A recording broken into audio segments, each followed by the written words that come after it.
Hello kabayan, magandang araw at magandang gabi kabayan. Toyota Yaris nga pala tayo, repair pintuan kabayan. Bago ang lahat kabayan, huwag kalimutan mag-subscribe at click the notification bell for more. Pala yung gagawin natin kabayan, Toyota Yaris kabayan na hatchback siya. So ito, walang blending to siya kabayan ha. Ito yung gagawin natin lang. Ito lang, bari repair siya. Tapos mayroon sa taas din, no? Pumasok din to siya dito. Yan. Diba? Klaro, paluin lang natin to. Tapos pagpalo, ito medyo pasok na masyado to. Ay, makita natin yan, pagpalo natin yan. Tapos baka body pili na tayo agad. So hindi blending yung pintuan, hindi blending yung panel. Okay? Nagbayad nito pala yung customer na, hindi yung insurance. Okay? Yan kabayan, nilihan natin na maliit na pang sandler natin na makapal, bali number 40 yung sanding noon. So yan, paglagay ng lihan natin ng maayos yan, sigurado kakapit na yung fiber niyan. So fiber una ng plano natin. Walang problema yan sa fiber kasi mayroong bakal yan sa dito kabayan eh. Diyan pumasok eh. Kaya hindi natin masundo doon, matagal pag sundo automatic lang, hindi na magano makapal yun eh. Tapos okay na yan, tapos sabay body pillar na tayo agad yan. Saglit lang tapos agad. Dalawang katigas kabayan, no? Kaano to katigas, no? Super tigas yan kabayan. So masin lang ilihan natin kabayan, gamit tayo ng 80 sandpaper. Ganun lang kasimple, hindi na manumano kasi pag manumano yan matibay talaga yan. So pagkatapos maliha, so patong agad tayo ng masilya. So ordinary masilya. Tingnan mo, di ba? So ganun lang kasimple. So yun na nga, ang nagbayad pala nito yung may-ari, walang insurance to siya. So, walang blending sa kabayan.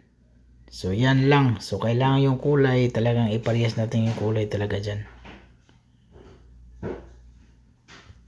Tapos pagkatapos, pag natuyo na, liha agad ng masin sa gilid.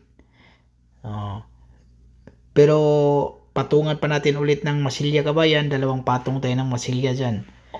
Pagkatapos ng gilid, yung gano'n na, sa gitna, gano'n. Tapos, hindi na tayo magmano-mano yan. So, patong ulit tayo ng masilya. Walang mano, diba? So, patong ulit. Tapos, pag malihan na natin yan, patuyuin natin. So, magtanggal na tayo ng, pagkatapos nyan, patuyuin natin yan. Tapos, magtanggal tayo ng mga accessories sa pintuan. So, pintuan, yan lang pala yung tatanggalan natin kasi walang blending naman yan. So, di ba? Ganun lang pagpahid ng masilya.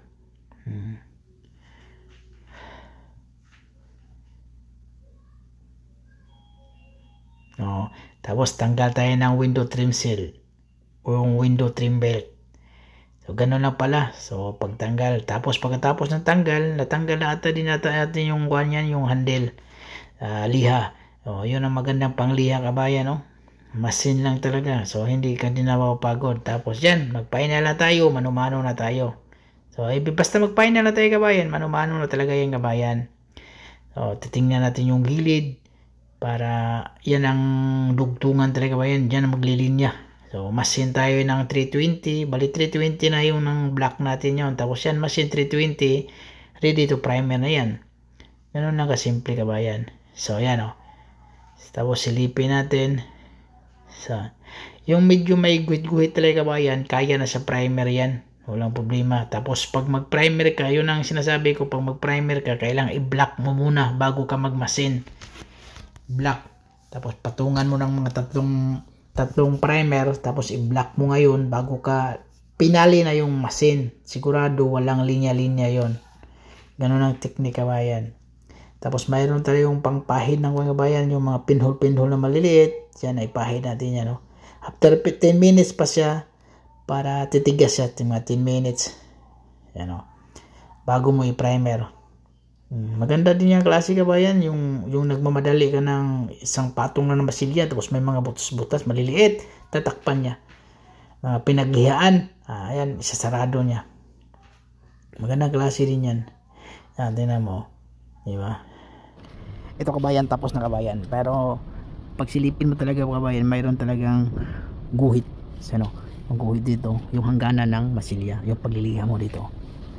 Pero pag primer mo dyan, magliha ka ng dapat pag ganun. Liha, hindi masin lagi kabayan pag primer.